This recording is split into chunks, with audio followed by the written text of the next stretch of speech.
Okay, I am back. I'm gonna get the share set up. Okay, I think what I will do,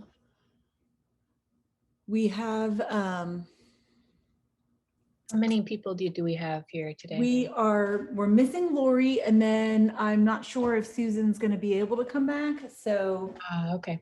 because she's still here. I was gonna say, Susan, if you're here, I'll do you first so that you can feel free to like. That's okay. I have to wait till 5 o'clock to go. Oh, over. okay. So, good. So, they called and said that's when you can come? Everything's good. Yes. Oh, yay. Oh, that's Yay. fantastic. That is like a stressful thing. And you couldn't even be there to like stress on location. Okay, well, So we have 4 of us? there are 4, yes. Okay. Um, So we'll have about well, 15 minutes each, I guess. yes. So let's see. I'm trying to get this Zoom to be what I want it to be. Maybe I need to move this here. So I actually, because I wasn't sure if I was going to get to have Susan here, knowing that she had a lot going on, I had sent her a quick note. Did you get my note? Yeah, okay. Because I did want to make sure that you knew, like, that these drawings are something special that you're doing that I have actually not seen from you online or in the past. And I feel like I wanted to make sure you knew that these are really cool. Like I feel like you've tapped into something special here that you can do that I would love to see you like roll with it more. Like, Right. You gave me an academic way to look at things. Not, I think I often paint by the seat of the pants and by intuition. And I've learned from you that it needs more. yeah, it's like hanging it on a structure. And I feel like sometimes academic things can be so overwhelming. And this is, I think, the balancing act between like realism and abstraction is like that realism requires all of this structural understanding, and sometimes these very rigid process steps in order to understand what the structures are. And then you flow freely and expressively around them. Right. But it's that piece of like, how do you bridge from the rigid to the free flowing, I think is a missing step, because it's easier to just follow rules than it is to know how to operate on a principle instead of only following rules. Right. And it really is, it's another level of thinking about it, but it's I think really rewarding, and it does then continue to allow for intuitive painting. And just, you don't let the structure overwhelm you. I very much think of it as like anchor points of realism in my paintings. And once I've established a couple of anchor points, it's enough. And then I can just have at it. And I can revisit those anchor points or I can shift them. But as long as I have enough, it will hang in the realm of a naturalistic, realistic painting. For this painting, the one that you've got highlighted here, I walked around the park. It's quite large and it's beautiful trees. It was an old estate. The person gave it to the city. And I looked for trees that were a little similar in shape, because that was one of the repeating shapes that you talked about. And while the shapes are not exactly the same, they are the same variety. Those 3, there's one in the middle that's very small. And then these huge trees that set these backdrops all over the place didn't have enough distance to work on perspective. Mm-hmm. So I set myself in the shade. It was a hot day. And thought about what you said, lighter in the background, blending, massing in the background, not so much detail. Yeah. So this is the first one that I've ever done that I've seen your principles in my work, which is nice. Woohoo, it's so exciting. Yeah. It is using them and applying them to something that you're looking at. And I think it is a very challenging thing when you're in the landscape and you don't have that real distant vista. Like Right. if you're actually on a mountaintop and the vista is stretching miles ahead of you and you get to see that color shift of the landscape and that scale shift happen so dramatically, it's much more challenging when you're in some of these East Coast situations, especially where you have a landmass, but it's really only a couple yards away. Yeah. And so you Right. find yourself having to push the language of the vista into your immediate landscape, which is, I think, what you're really successfully doing here. Yeah. So tell me what you were doing here with the three. Yes. Well, this is a pond on Smith College campus, Paradise Pond. And the top one is the original drawing. And then I just put down without too much checking. And but you can see that I started to erase and lighten up the background a little bit, but it still didn't feel right. I started to make circles in the water, diminishing in the circuitous Ellipses, yeah. yeah, into ellipses. And then it was time to go home. So I took this on Drawcast, which is my digital on the phone where I can change things. Okay. And I started lightening up the background even more and the water in the back. And then tried to pull together some shapes in the front. And then finally, the third one was the one I think when you look at a distance, or has more space than the first one. It does, yeah. It definitely has more space, especially when I squint at it, I can really see the space. And then a little detail towards the front. Again, just little blobs of and dark under the little island that's out there. Yeah, that's great. So I Definitely brought it forward from your first statement. So it again put into practice what you were talking, and I will go back and that drawing using that to see the effect of lightning. Did you feel very cutting edge doing some digital painting on your drawing? Like, no, not so much really, because I used to teach science and all that stuff. oh, okay, so you were already like, you were already cutting edge. I didn't tell you anything new. I've been using technology. Drawcast forever. Take a paint and say, well, what if I did? I've never even heard of broadcast.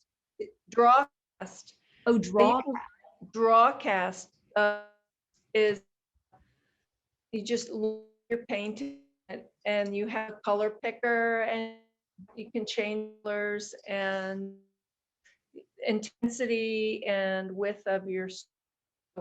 In one case, the lighten up, I could pull in a wall and make it really not opaque at all, weight and just a film. So it's I can work on my painting reclining. What you're doing over there, work on them.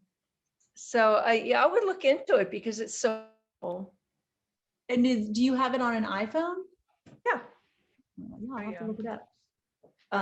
Because I just use the markup feature on my phone, but there's a little more that's available with this. And let's see, these in about Jack here now, but I want to show you. First of all, when I look at this scene, the only thing that I feel like Drawcast right in the middle. Oh, I can't see? see. You're frozen. It's got like the eye with all the colors. No. Your video is Yes, frozen. no? So I can only see your hand and it's not moving. Am I gone? No, I see you. I see your video. It's just frozen. But send it to me in an email. Can you hear me? I wonder if her Wi-Fi is. She's lost her Wi-Fi. But I wanted to. Oh yeah, I think she just got booted from the meeting. Oh, it's too bad. I wanted to talk a little bit. Let me get my brush set up so I can do it. I was going to show how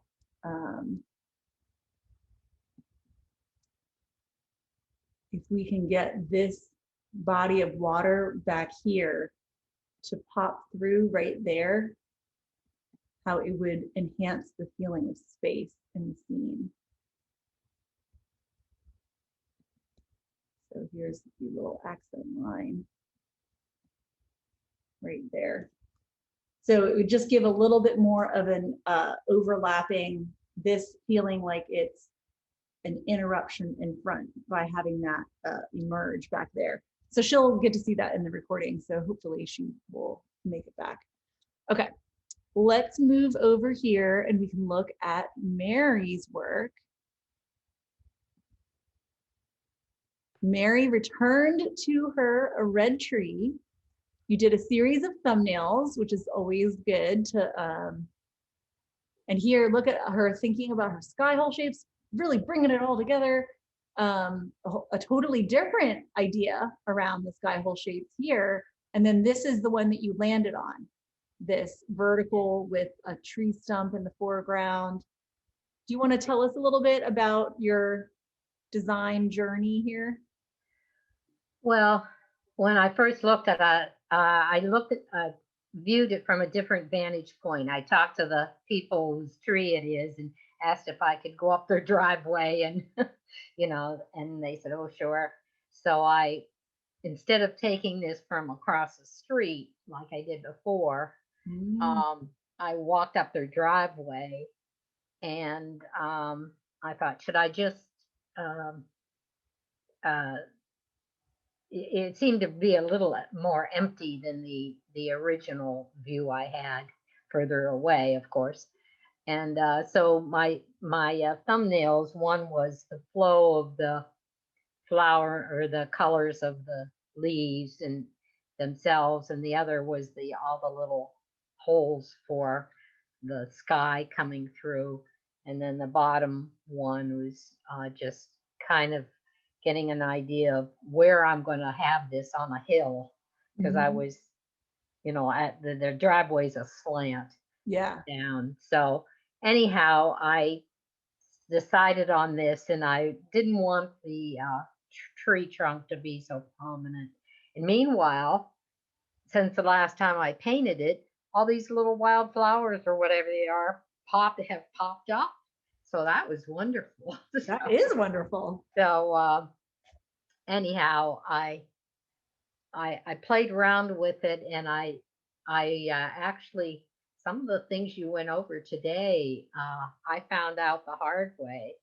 Like the color of the grass, the only real true green was back on the far left side, where just in front of that shadow. Yeah. And then that little beginning of a tree that has a little shadow on it. Yeah, That was my only true green, and I ended up using a lot of yellow ochre, and I even put some of the alizarin in the dirt part there. Yeah. It was a combination of grassy dirt and then the tree. The trouble where the tree is on the far right is there was a house back there, and I did not want the house in the painting, so I just kind of cut off part of the tree and everything like that. So you just kind of made that foliage back there. Yeah, I just kind of filled in. I think it looks great. The only adjustment that I feel like I would give you, because I feel like I love the way that this is getting in the way. Hold on, let me move this aside. You're right. I love the greens that you did in the foreground. And this happens very often, that the truest green will happen in like these halftones, like a lot of times local color shows up in the halftone because the coloring of the light is so strong that it will influence the light. And then the shadows, have the same thing where they're either overtly colored or they're obscured. And then the local color will happen in the halftone. But these wildflowers. So when you're putting the wildflowers in, you can try to find rhythms in the wildflowers the same way that you would look for rhythms in the in this foliage. So it's like here, try to see if you can anchor all the flowers in like a pattern. And have them flow together, even if you're not making them solid, if you're making them, like a scattered color, but you just kind of keep in mind the, some kind of a rhythmic pattern, just to help you to make sure that you're designing it. Okay. Because the reality is that if we don't design, then we make everything evenly spaced. And do you see how you're at this? I didn't even notice that. I know. Because that was the last thing I did on the painting, to put those in. It Because is I wanted human nature. Like, it seems fairly universal. I struggle with it. I've never seen a student not struggle with it, where as soon as we're trying to be arbitrary, we make things evenly spaced. I don't know what it is. That's really funny. I know. And so having like a rhythmic rhythm, if we don't intentionally design, we will make it even. But that's not the kind of thing that you can easily do after the fact, like just decide on a rhythm and then add a few judicious dots, like to like make the rhythm appear. Mm-hmm. And then this over here, this tree just needs some light and shade so that it's not, or it needs to not have as much of a jagged outline, because the jaggedness of the outline is so strong that it's saying that it should be more in the foreground. So it's like finding a way to like unify this a little bit more. I would guess like even just taking the color that you have and like making a deeper version of it to like fill in right where some of the sky holes get close. See how I'm just darkening some of the sky holes just to unify it. And then if I soften the tips by letting the color of the sky like soften, the tips. So it's still there, but it's just going to read a little bit further away. But yeah, I mean, your landscape paintings, I don't know, like I feel like you just leveled up in a big way, like since the last time I saw your landscapes, like things are coming together. So congratulations, because it's very exciting to see. Were your neighbors super curious coming down to like see what you were doing? No, actually they were going away, so it worked out well. Yeah. So but the weather was challenging this past week, because we had darkness and rainy days, and I didn't have a nice day with the strong sun shining, except for, I guess it was last Saturday, and it was so hot that I didn't go out. Oh, I know. We got a little taste of summer there, didn't we? Yes. I was like, I'm not ready. that humidity is so oppressive. And now it's a gorgeous day today. So yes, we should here we are inside. I know. Here we are inside talking about the landscape. It is what it is. Yeah. So, okay. Let's look at Heather's painting. Here we have, she returned to the scene with the sculpture. Very fun. And it looks like you also did some digital painting on your reference. That's your digital painting. Oh, I did the digital painting.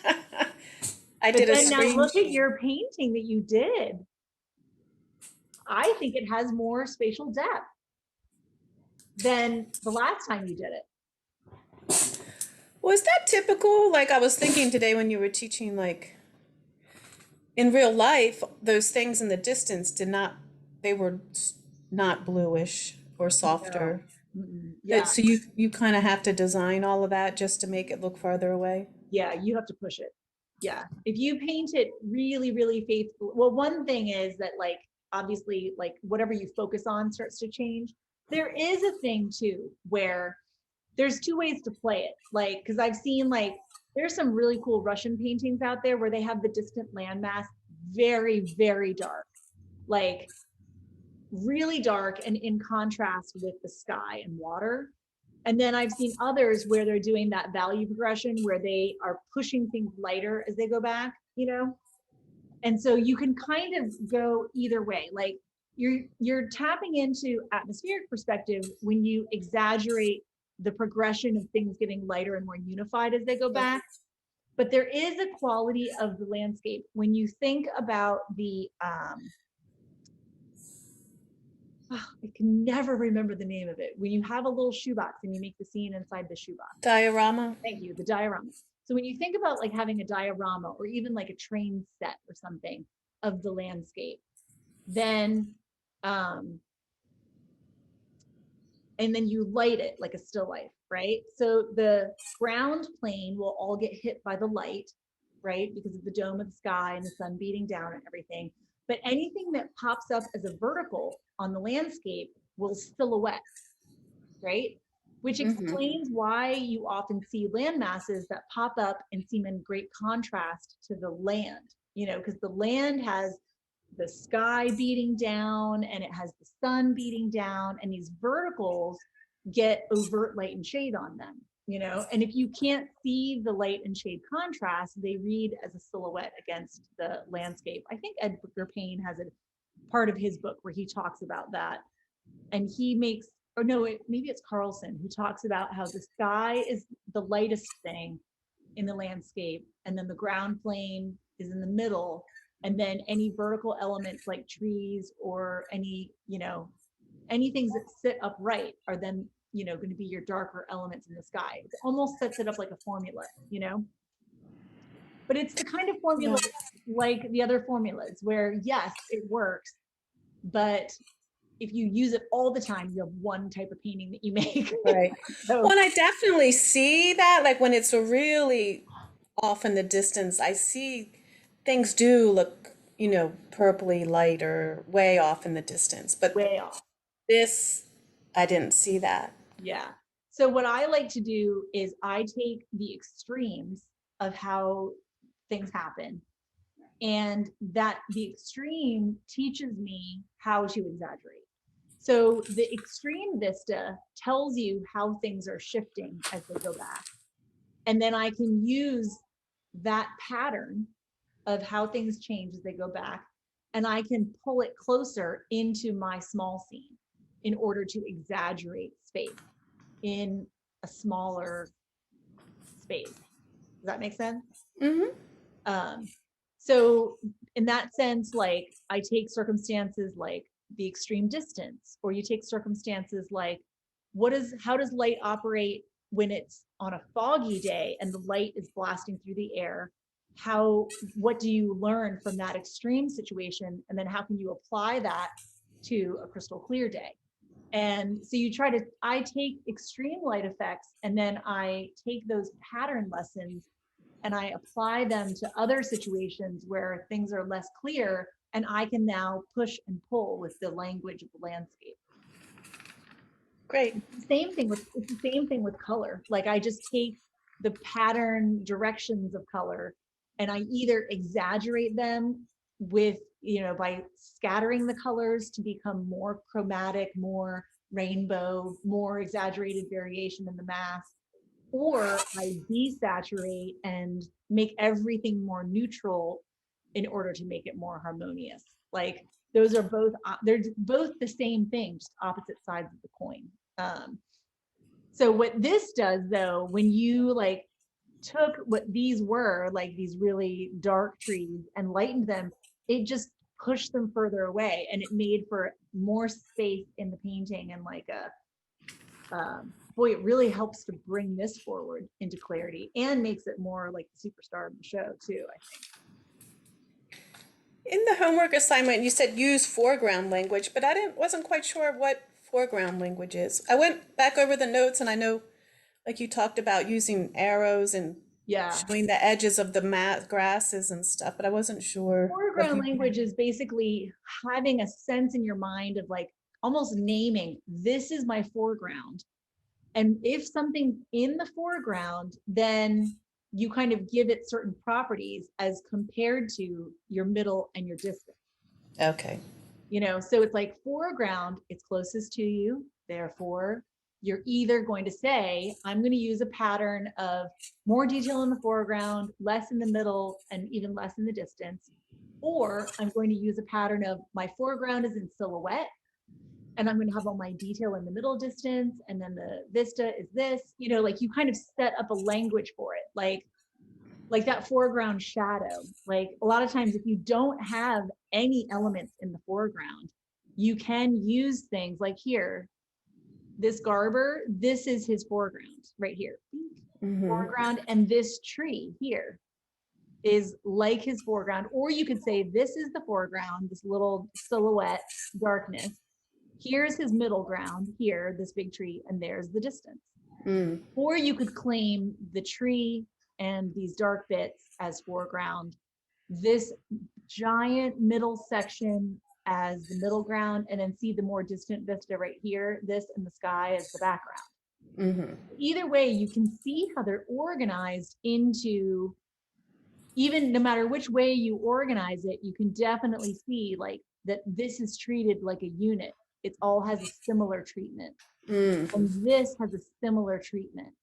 The amount of texture and detail, you know, the amount of contrast. Let me see if I can find another one that has that.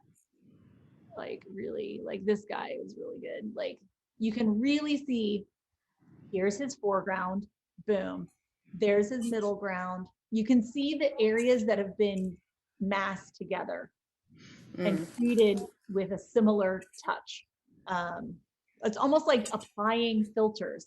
Apply filter foreground, apply middle distance, you know, filter, apply background filter, like, and there are many different filters you can use, you know, like color, value, texture, pattern, perspective, scale, edges even can be used that way. But a lot of it is, it's just helpful to name what it is so that you can apply something consistent. That was a good question. Thanks. Okay. So let's look at, now we are looking at Rebecca here. She has, look at this cool view of this scene a little bit reminds me of something that like you might see Garber do, right? Like where you've got these trees and like the one we were just looking at. Like he was doing like a tight shot. See that with this blue, this coloring in the distance, and then all this pattern in the foreground. And now look at this. See the unified sort of, but how here on the East Coast we get a lot of these like middle distant trees, not super vista trees, middle distance trees. And Garber really knew how to handle it. So then here are your thumbnails. Very nice design work in your thumbnails here. I like seeing the variety. Look at how the nature of the shape, negative shapes of the, where you would see through to the scene, they are the story. You know, all of this is framing, and it's all about these negative shapes and what shapes they make. Here, how you've got it connected to the light. Here's like a foreground is lit, and then middle ground is silhouette. Very fun. So then this is the one you chose. So it looks like you chose this one where the foreground is lit, right? Right. I And I think- didn't quite, you know, finish. I like to do the 3 passes, and the first one I like it to dry, but of course I didn't have time to do all that. So I I would, do more editing. Yeah, yeah. I agree. Like I like the option of going back also to put things in and just kind of get things sort of in place. And then I was going to say, like, my first thought was, oh, I think you should force it into your design a little bit more aggressively, like with this in the foreground here, like let it almost blanch out into like maybe even a higher key, like let it even neutralize out so that you have your more language for this out here, this distant vista. I wonder what would happen if here, hold on, I'm going to steal a color. I'm going to try it. I'm going to steal this color, which is like a lime kind of greeny color. And I'm going to just get my brush a little bigger. So if I just overall kind of lighten this, I'm pushing it more aggressively into light, including then this part of the road.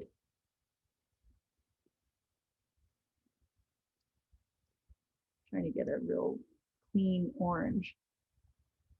I'm going to try to steal this orange here and make see how in your thumbnail you had the road, like really the light really grouping all of the Right. Yeah, that looks better. I had it lighter, and I don't know, I was trying to finish things up because I wasn't going to have any time this morning, and so I didn't quite edit it properly. Yeah, well, and I will say that procedurally, I think it does make a lot of sense to if you're going to do things like this, I'll paint things sometimes darker on the first pass than I intend them to land. So that when I go in with my upper layer, I can go a little lighter with my next layer and hold some of those darker, richer notes to pop through as accents. So procedurally, that does make sense. It's of course easy for me to come in and be like, just lighten it here,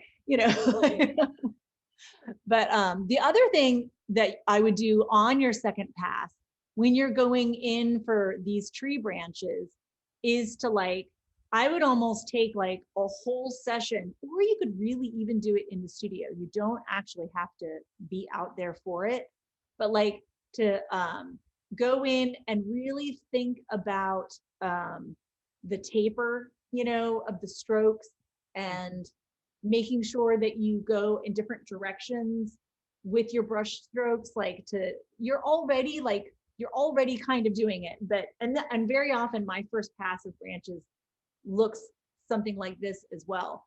But you can get some really fun variety and break up some of that linear element with these cool sunny patches, these are moments where it's like dappled light hitting across the branch, where when you squint, you can see how where the dappled light is, it gives some relief from the silhouette. And so it's a design thing that you can take advantage of in your painting.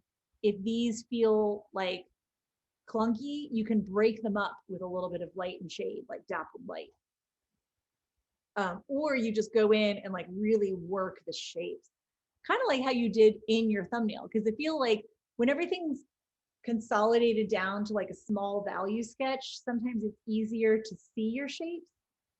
Like here, this shape, look at this dynamic triangle right here. But over here, the triangle is taken on a very different quality. And sometimes, and this is what happens to me, is that I have to come back to the painting and really just look at my shape design alone to recapture the magic of my original vision. And that's part of the ebb and flow. of working in the landscape for sure. Yeah, I really like what happened when I lightened this, but you're set up for it because you've got good, it was good color that you had in the foreground.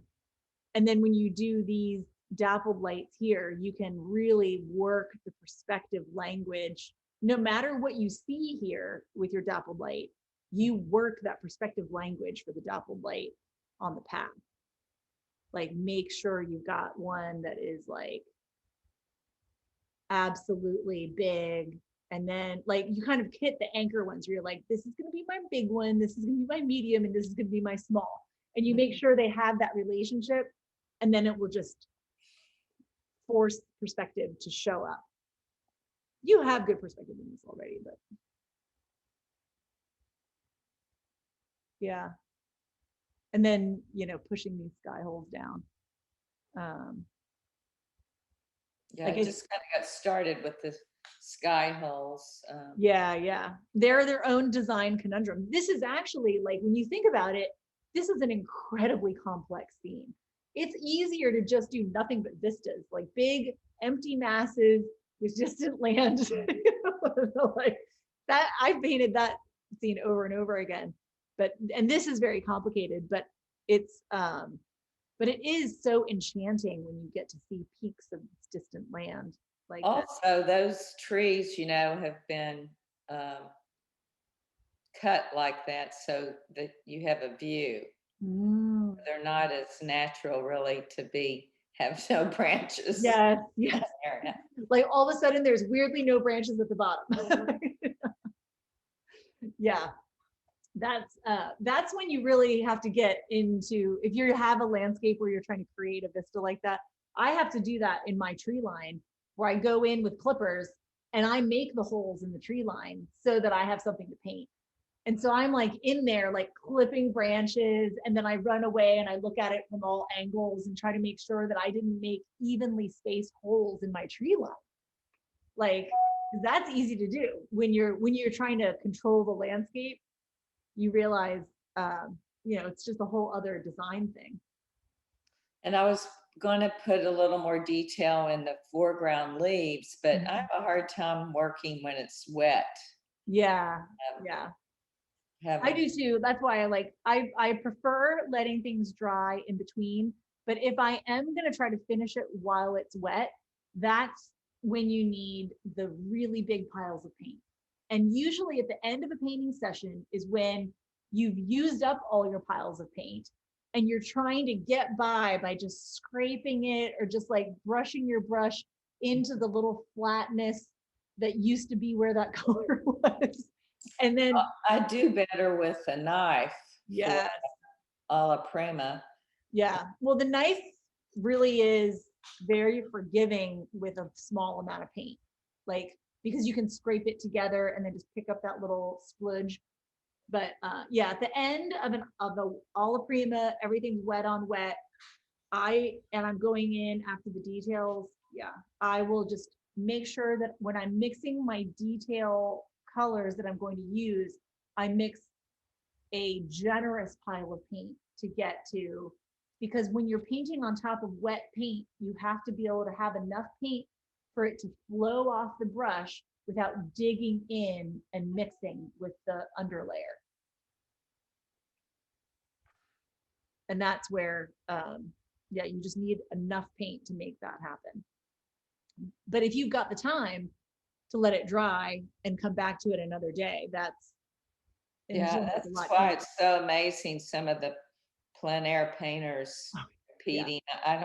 I don't see how they do it. Well, you know, one of the things that a lot of plein air painters do is they use things like liquid, you know, or they paint with acrylic as their base layer, and then they go on with oil on top of acrylic. So they're really they're compressing into a single window a procedure that normally would take days to dry. Yeah. So by using liquid to make it set up, or by painting with acrylic that sets up in just like a couple minutes, or they paint just very, like I've done it before where I just use a lot of turpentine with my first wash. And if it's a hot sunny day and I've used a lot of turpentine in the first wash, I take it off my easel, or I face my easel to the sun and let it cure a little bit to evaporate all the turpentine out from my first layer, to let it help it set up. And I try to not use any white, because white takes longer to dry than some of those dark transparents. So I avoid using any white in my first layer, to let it, give myself a dark setup that I build on top of. There are definite tricks of the trade for those like big alla prima people who do those really incredible alla prima things. Like they figured out a procedure that allows them to do what they're doing. So I'm not planning on doing it. yeah, right. I like the slower process. I used to do a lot of that alla prima painting, and there's something exciting. There's an energy about it, and that is enjoyable. But I am finding myself enjoying permission to actually study the landscape and to take it really both seriously and be very experimental. But I think there's meaning to just going out a lot and painting a lot in landscape, especially for a certain phase of learning. I think that's good. Just like you would go and do quick gestures of the figure, you know, in order to like internalize proportions. It's a lot about creating that library of life experiences. Well, I do that with watercolor. Yes, yes. It's easier to go out with. Yeah, I have not done much in the way of watercolor in the landscape, but I have thought about doing gouache, because that you can do more layering, I feel, with gouache, but I don't even have gouache paint. But I'm pretty quick with the oils, so I probably will just keep doing that. Unless I'm going to Europe, and then I might be like, time for gouache. Well, all right. Are there any final questions or things that you guys want me to cover before we sign off for the season? When will you have another landscape? That is such a good question, because I was like, even saying to Sarah at the beginning, I was like, I should be promoting my next round of classes, but I haven't planned them. And I thought I might do some things this summer, but then the summer started shaping out to be like traveling to the West and visiting family, and started filling up, and I didn't want to overwhelm our schedule. So I haven't made plans to do anything this summer, but I think I'm going to teach this landscape class again in the fall. So it would be like,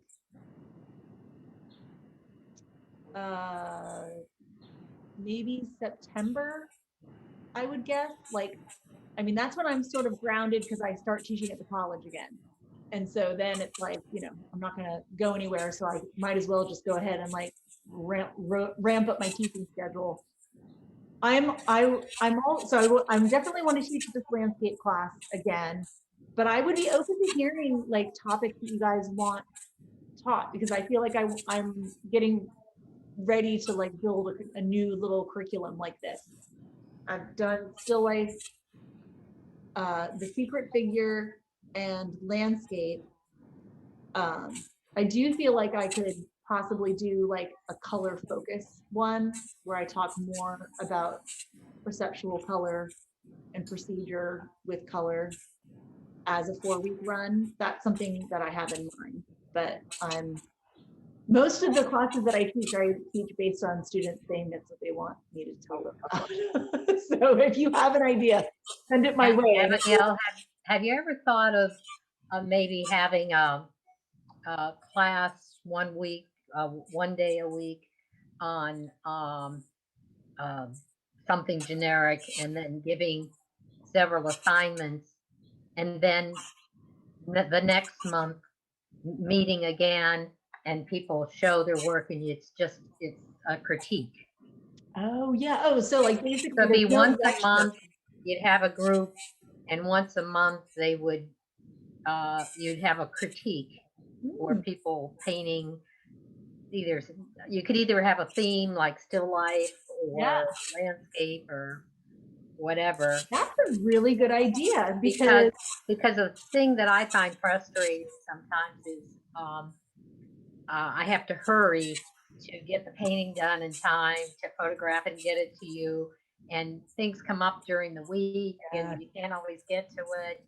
And that way everybody'd have a whole month to work on their paintings. You I know. like that idea because that is a little bit like the first time I was doing the online. Remember, I think when you were part of that group, when the first time I did the summer still life club, Yes, and it was like a lecture one week, and then we just painted together the next week. yes. And we And had it was much every other slower week kind of thing, but even once a month, Yeah. have a, you know, not every month maybe, depending on your schedule and stuff. But it'd be nice to have a small group critique. I would limit it to 6 because Sure, absolutely.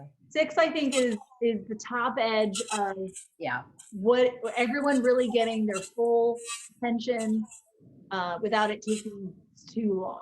Like, yeah.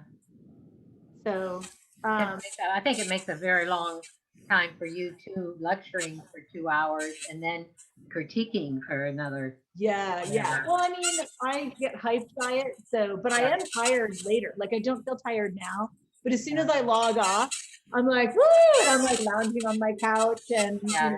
you know, like, ready to take a break. But that's a great idea. I'm really going to think about that. That's something I could do this summer because it's not as much of a commitment.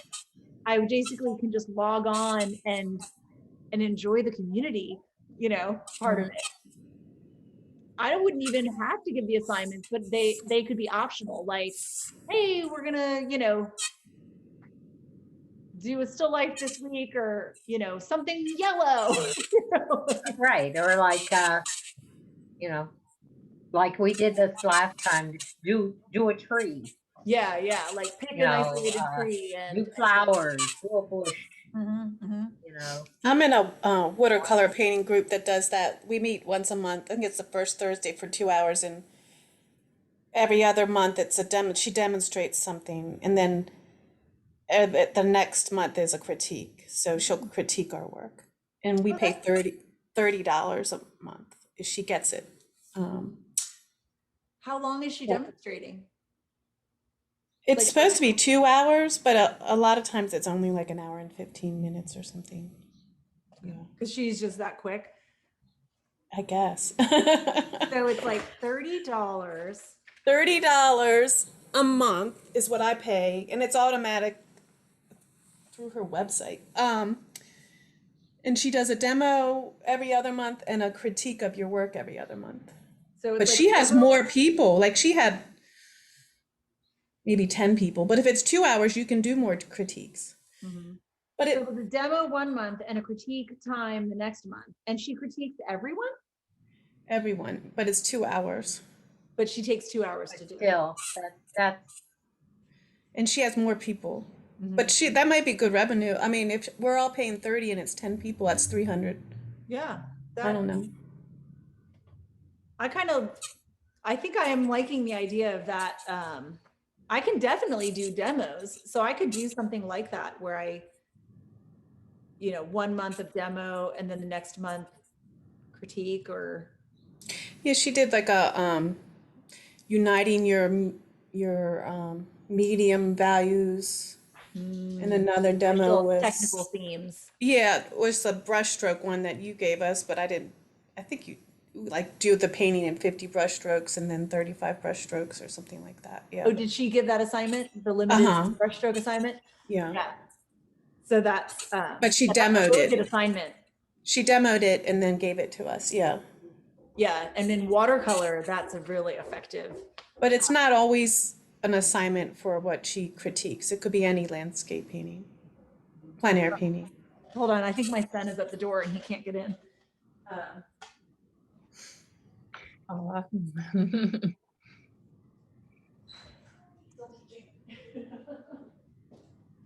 Okay. Well, yeah, if I decide to launch something like that, I'll definitely email everybody who's been in my classes and let them know. Oh, good. I like the idea of being able to kind of stay in touch with a little bit of a core group, you know, that are just looking for, you know, look at paintings and all kind of. It is motivating. Like it keeps me in the, motivated to I do. was going to use the same word, Yeah, Yeah. it is motivating. Like it's time to paint a painting, so I have something Yes. to spend. Yes, exactly. Yeah, I mean, it does. And then we've all had some focus, Yes. work on perspective. Well, and I have paintings, like there's a painting that I started um as a demonstration, and now it's going to that museum exhibit. So Oh yeah, the jar, it, Oh, the the glass roses jar in the jar.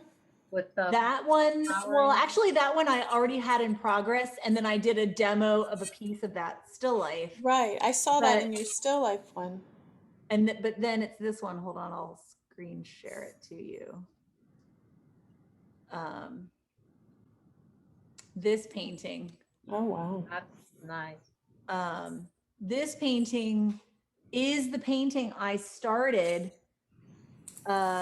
during that initial still life club. Mm-hmm.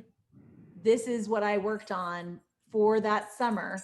And I didn't finish it during the club. I finished it later. So it took me a year to paint this painting, Wow. reflecting on Susan's question before. So I painted it all through the summer, just in like weirdly, like painting on it once every other week, because it was a demo. So I was operating on a demo kind of schedule. And then I worked on it more times, and the plant grew, and I painted the plant all the way down to here. And then at the end, I cut it back and I painted over everything that I had painted back, because I decided that it was an imbalanced composition. I had to balance it again. But so this is like a unique painting because it had a unique journey by starting that way as a bizarre kind of demo. Normally demos are alla prima, you just do what you can in that like 1 to 2 hour window, and you paint it differently than you paint in real life. And so this I painted more like I do in real life, but actually way slower than I normally do in real life. So yeah, it's fun. But all right, well, I want to go and hear about my son's day at school. Thanks, everybody. Well, Thank you so much, This was Abigail. great. And good luck on your shows this summer. Thank you. Yeah, have a good summer. Hope you get a lot of painting and You too. fun in. Yes, happy painting to everybody. Thank you. Bye, Bye-bye. Sarah. Bye. Bye. Bye, guys. Take Bye-bye, care, everyone. everyone.